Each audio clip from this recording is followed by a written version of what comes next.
Welcome to my YouTube channel. તો આજે આપણે રિસ્ક મેનેજમેન્ટ પર વાત કરવાના છીએ।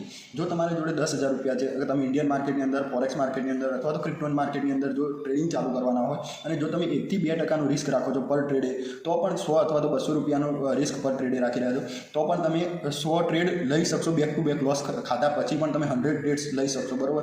અને અધરવાઇઝ જો 2%નું રિસ્ક રાખો છો તો 50 ટ્રેડ તમે લઈ શકશો, બરાબર। એના અંદર જો તમે 1:3 અથવા તો 1:4નું રિસ્ક રિવોર્ડ રાખો છો તો તમને 3 ટ્રેડની અંદર જે લોસ ખાતું હશે, જો એક ટ્રેડની અંદર 1:3 તમને મળી ગયું તો તમે એક ટ્રેડની અંદર એ રિકવર કરી જશો।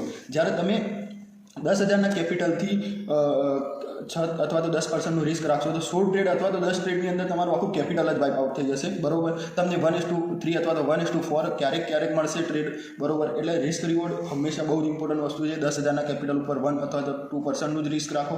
અને હા, માનું છું કે તમને જે પર્સન્ટેજ વાઇઝ ગેઇન બહુ ઓછો થશે કેપિટલનો, પરંતુ અહીંયા એક સેફટી સાથે તમે ટ્રેડ કરી શકશો, બરાબર।